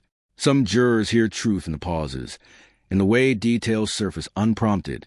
Others hear uncertainty, the vulnerability of age, the possibility of suggestion. The room divides, not sharply, but subtly, like a fault line forming under pressure. They talk about technology, about how science reached backward through time to touch something once thought unreachable. DNA, data, probabilities that border on certainty, but never quite cross into absolute. Someone asks whether trust in machines has replaced trust in people. Someone else counters that machines don't lie, that they only reveal what was already there, waiting. The victim's face returns again and again, summoned not by photographs but by testimony. A life described through habits, through laughter, through absence. Jurors struggle to keep emotion from steering the wheel, but emotion keeps finding its way back in, seeping through cracks logic can't seal. This was not an abstract event. This was a person who never came home. Outside, the town vibrates with speculation. Cafes buzz with hushed debates. Radios replay sound bites until words lose meaning. Some residents feel vindicated, convinced a long shadow has finally found its source. Others feel uneasy, wary of rewriting history. So late in the game, the arrest reopened old arguments, reopened old wounds, forced everyone to choose between closure and caution. Back in the jury room, the clock ticks with merciless consistency. Votes are taken, tentative at first. Hands rise slowly, reluctantly. Not guilty. Guilty. The numbers shift, but not enough. Discussion resumes, deeper now, more personal. Jurors speak not just as analysts, but as people, drawing from their own lives, their own fears of being wrong, of condemning or absolving incorrectly. The weight of that responsibility presses down, heavy and unyielding. One juror talks about silence, about how silence can be a form of violence, how years of not knowing can hollow out a family. Another warns against letting sympathy replace proof, against mistaking a compelling narrative for an incontrovertible one. The room grows warmer, tempers flare briefly, then cool. This is not a battle. It's a slow negotiation with truth. As evening approaches, a breakthrough occurs, not dramatic, not loud, but decisive. A connection clicks into place for enough of them. A pattern that was once fragmented now aligns. The confession, the forensic evidence, the timeline gaps, they don't stand alone anymore. They reinforce each other, each answering questions the others raise. Doubt doesn't vanish, but it changes shape, shrinking from a wall into a shadow. Another vote. This time, the hands rise with less hesitation. The count settles. The foreperson exhales, a sound that carries years of tension in a single breath. A decision has been reached. The courtroom reconvenes under a different kind of silence, one sharpened by anticipation. Everyone stands as the jury files in, faces unreadable, eyes forward. The defendant watches them closely, searching for something. Mercy, certainty, a sign. The family holds hands, knuckles white, bracing for impact. The verdict is read. The words land with a dull finality that no amount of preparation can soften. Guilty. The sound ripples outward, through the room, through the building, into the town beyond. Some people gasp. Some close their eyes. The defendant remains still, as if absorbing a language long expected but never fully understood. Sentencing will come later. The judge reminds them, but the damage and the relief are already intertwined. Justice, when it arrives this late, is complicated. It doesn't rewind time. It doesn't restore what was lost. It simply names what happened and who bears responsibility. Outside, cameras capture reactions in fragments.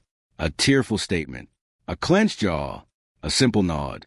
Headlines again forming before the sun sets, compressing decades into a few charged words. Cold case cracked. Arrest justified.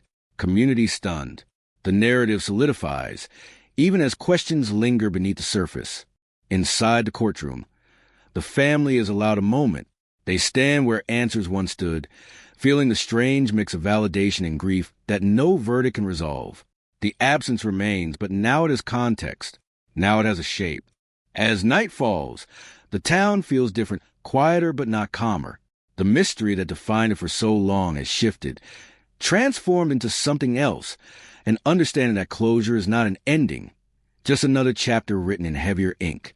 The truth has spoken, but its echo will linger, reverberating through memories, through conversations, through the spaces where silence once lived. And somewhere between relief and sorrow, between certainty and doubt, the case settles into history, leaving behind a reminder that time may bury the truth, but it rarely destroys it. Sentencing day arrives without ceremony, without spectacle, carried on the same quiet morning air that once carried rumors and unanswered questions. The courthouse doors open early, and people drift inside, as if drawn by gravity rather than intention. Some faces are familiar now, regulars in the long vigil of this case. Others are new, pulled in by headlines and the promise of witnessing history settle into record. Inside, the defendant sits smaller than before. The confidence, if it ever existed, has been worn down by the verdict, by the relentless confirmation that the past is finally caught up. Hands folded, eyes fixed forward. The weight of decades presses down harder now, because there is no longer anywhere to hide from it. No more maybes, no more if-onlys. The judge enters. The room rises. The ritual feels ancient, almost theatrical, yet painfully real. This is where consequences are spoken aloud, where the abstract becomes permanent. The judge's voice is measured, careful, acknowledging the gravity of what is about to be decided. This is not just a punishment. It is a statement to the living and a reckoning for the dead. Victim impact statements come first. One by one, family members approach the podium, carrying years of grief in trembling hands. Words spill out unevenly, sometimes practiced, sometimes raw. They speak of birthdays missed, of holidays marked by empty chairs, of a life frozen at the age it ended. They talk about hope that refused to die, about nights spent imagining answers that never came. Their voices crack not because they are weak, but because they have carried too much for too long. The courtroom listens. Even the walls seem to lean in. Every sentence lands like a pulse, reminding everyone present that this case was never just about evidence or procedure. It was about loss that echoed through generations, about a wound that never healed because it was never acknowledged. Then the defendant speaks, or tries to. The words come slower, less certain than during confession. There's an apology, awkward and incomplete. There's an explanation that sounds more like justification, a tangled attempt to make sense of something that should never have happened. Some in the room listen intently. Others look away, unwilling to grant even this moment the dignity of their attention. The judge waits until the last word fades. Then comes the sentence. It is long. It is severe. It reflects not just a crime, but the years spent avoiding accountability. Each number, each condition, lands with mechanical precision, sealing the fate of a person who once walked free, while another lay buried in memory. There is no outburst, no dramatic collapse, just a quiet acceptance, or perhaps resignation, as deputies move closer, as paperwork is signed, as a life shifts irrevocably into confinement. Justice, when delivered this late, does not roar. It settles. Outside, reactions fracture into fragments. Some family members speak to reporters, their words careful, restrained, aware that nothing they say can fully capture what they feel. Others leave without comment, needing distance from cameras, from microphones, from the constant retelling of their pain. The town absorbs the news in waves. Radios hum. Phones buzz. Conversations pause mid-sentence as people process what the sentence means. For some, it confirms long-held suspicions. For others, it challenges memories they thought were settled. The arrest and conviction did more than solve a case. They forced the community to re-examine itself. Old rumors resurface, now reframed to the lens of truth. People replay past interactions, wondering if they missed signs, if they brushed too close to something dark without realizing it. Trust feels thinner, more fragile, but also more honest. The illusion of safety is cracked, replaced by something more sober. Investigators, now mostly out of spotlight, return to quieter routines. For them, the case is technically closed, but its residue remains. They carry it with them. Another reminder of why persistence matters, why boxes labeled cold are never truly frozen.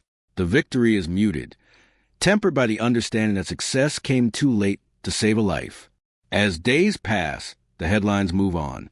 Other stories push their way to the front page. But beneath the surface, the impact lingers. Schools discuss it in hushed tones. Families revisit old conversations. The name of the victim, once a whisper, now holds a place in the town's collective memory that cannot be erased. At night, when the noise fades, there's a different kind of reckoning. People lie awake thinking about time, how it slips, how it hides things, how it sometimes circles back with unforgiving clarity. The case has been resolved, yes, but resolution is not the same as peace. The truth came out eventually, dragged into the light by technology, by persistence, by a refusal to forget. And in that light, everyone sees a little more clearly now, not just what happened, but what it cost to finally know. In the weeks after sentencing, silence settles in strange places. It fills the gaps where speculation once lived, where theories thrive because nothing concrete existed to replace them. Now there are facts, dates, names, a judgment stamped into public record, and yet the quiet feels heavier than the noise ever did. The victim's home becomes a point of gravity again, not the crime scene as it once was, stripped and cataloged, but the idea of it, the place where a life began, where routines formed, where the future was once assumed to be endless.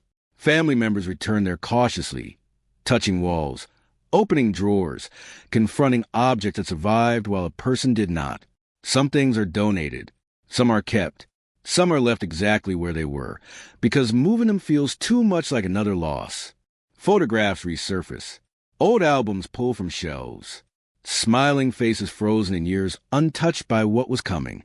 These images circulate again, shared on news segments and memorial posts, reminders of who the victim was before becoming a headline.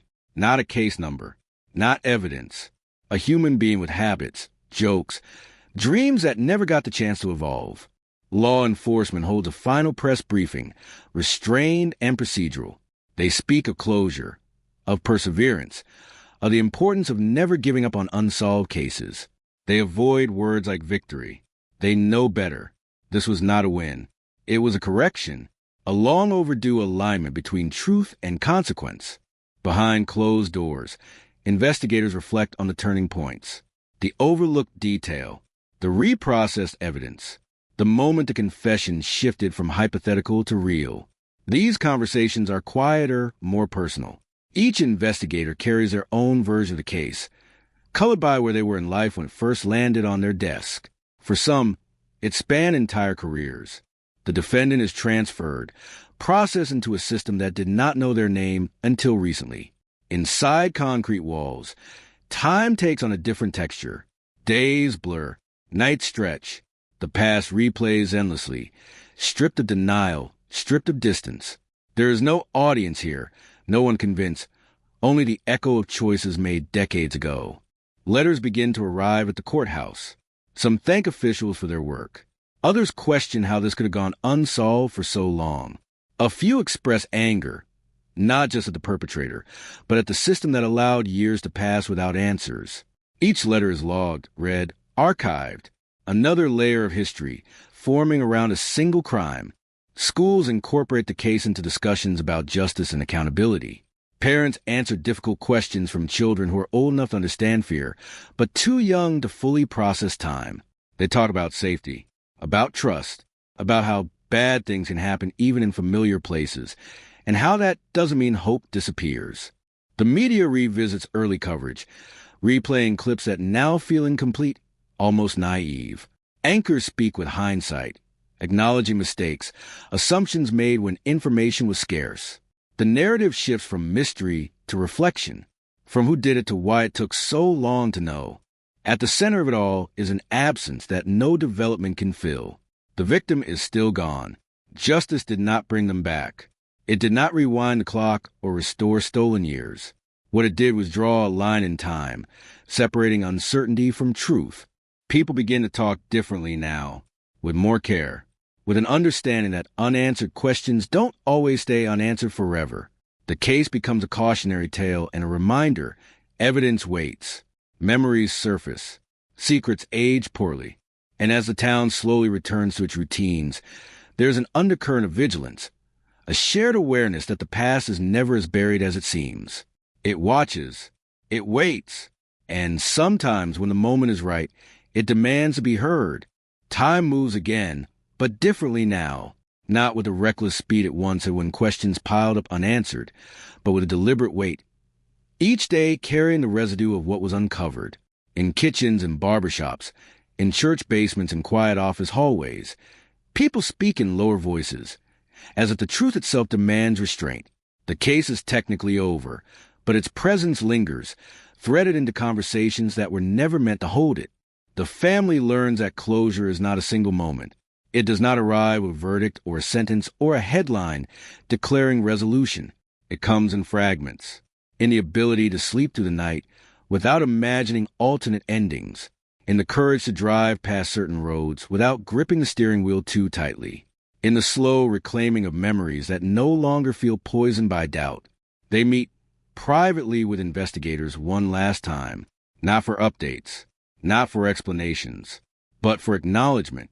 Handshakes linger. Eyes hold longer than necessary.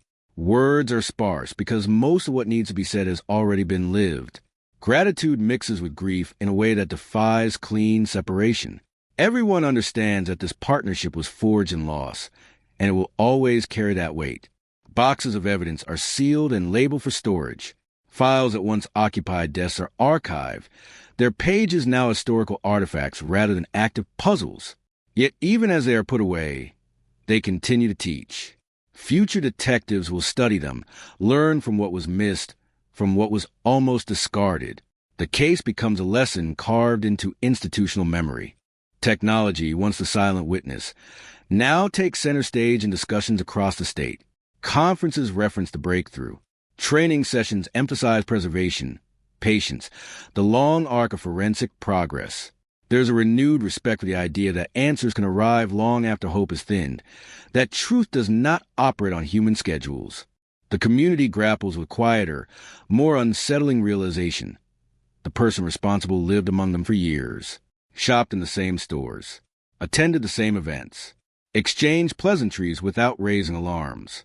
This knowledge reframes the past, casting ordinary moments in a new, uneasy light.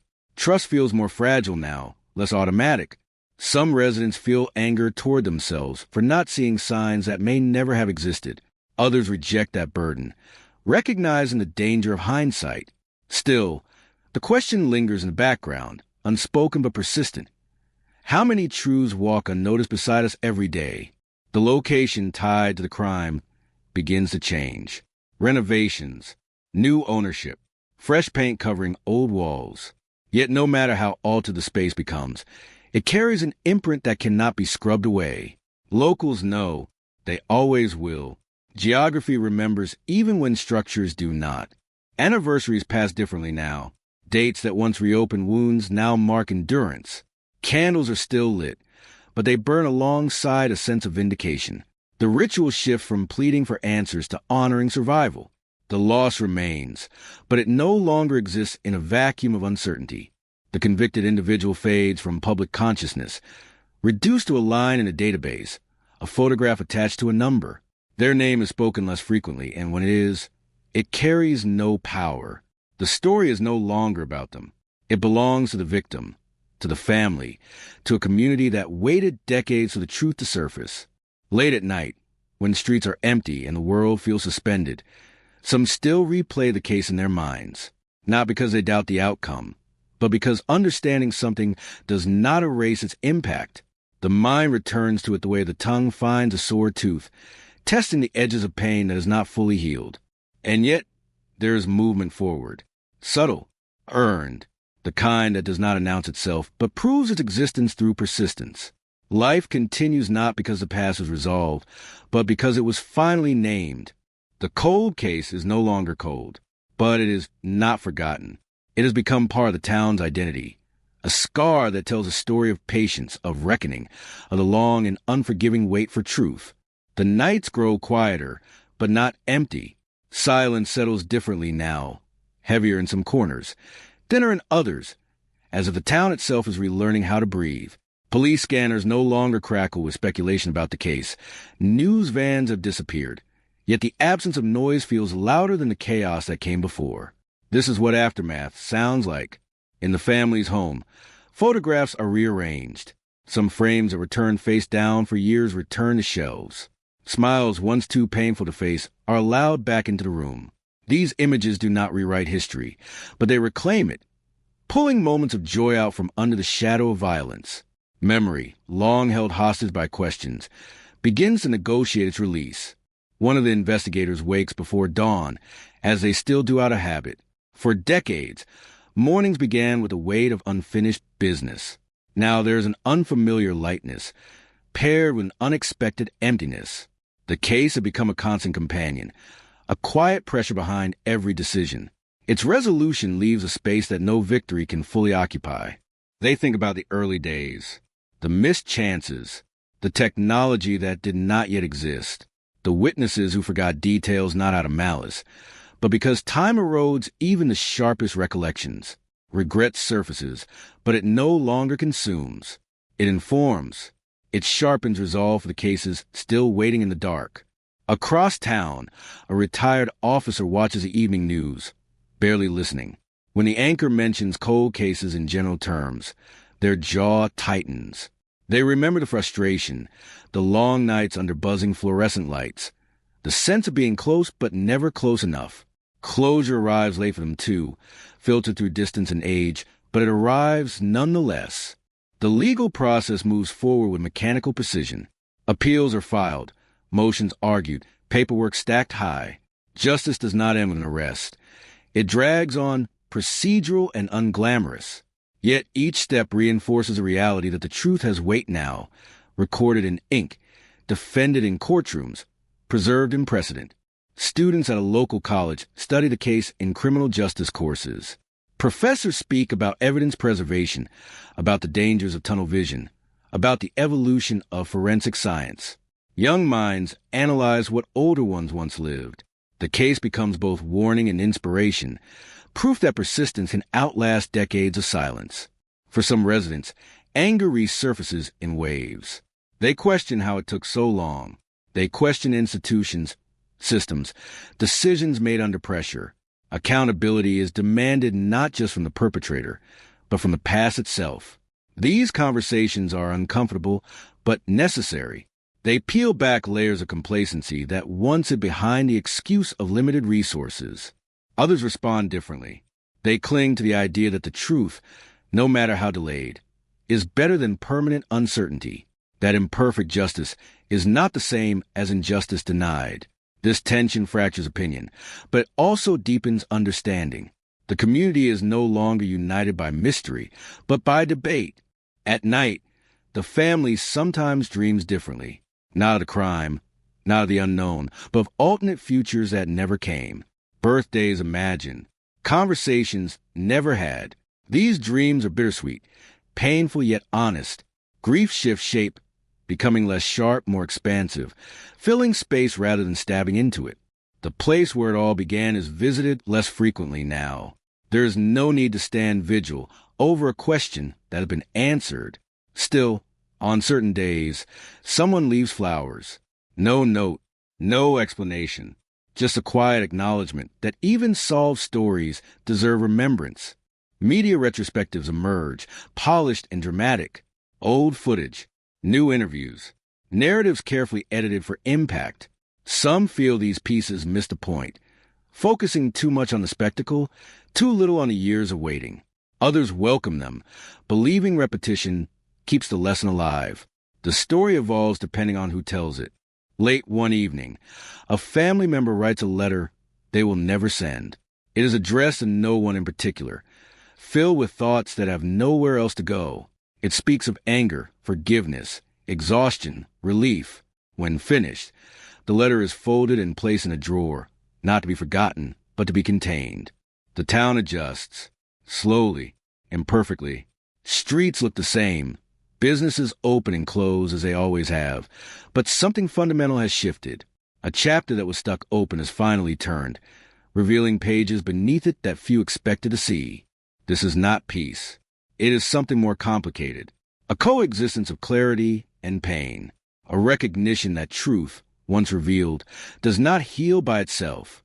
It simply removes a blindfold. What comes after is up to those left standing.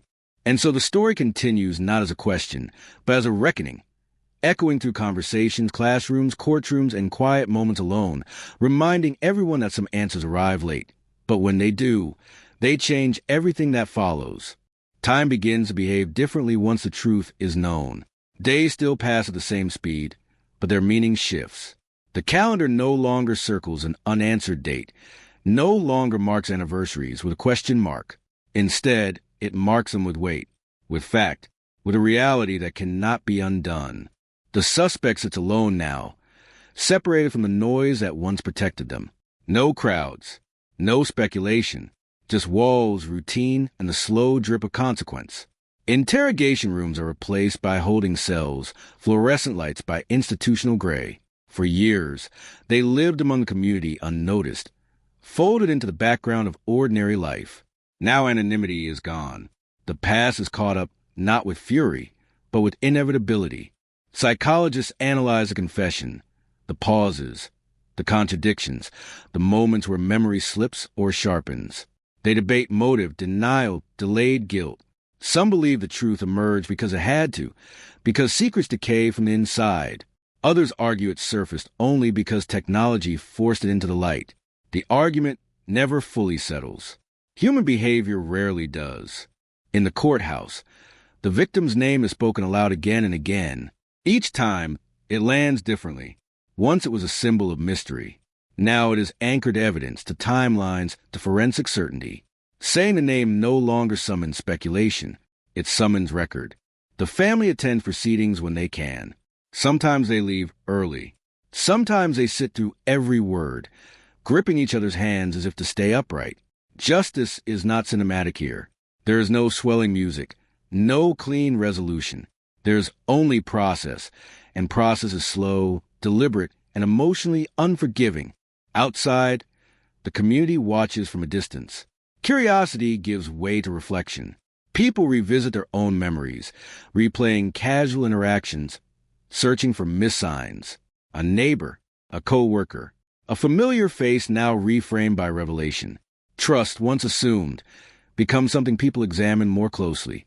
Local law enforcement quietly reviews other dormant files. Boxes are reopened. Evidence logs are checked. The success of this case creates momentum, but also pressure. If one truth survived decades, how many others are waiting? Hope spreads, but it is cautious. Experience has taught them that not every silence hides an answer. The media cycle slows, then pivots. News stories replace old headlines, but the case lingers in public consciousness, resurfacing in podcasts, documentaries, late-night conversations.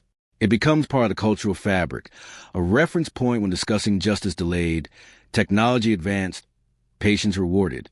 For the family, grief enters another phase.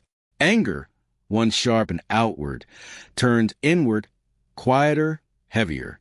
They ask questions no court can answer. Why then? Why that day? Why us? These questions no longer seek resolution. They exist because they must. One evening, a family member visits a place they avoided for years. The air feels different, not lighter, just honest. They stand there longer than planned, breathing in the present, acknowledging the past without being consumed by it. This is not closure. It is coexistence. The investigators move on to other cases, but this one follows them. In training sessions, in late-night thoughts, in moments of doubt.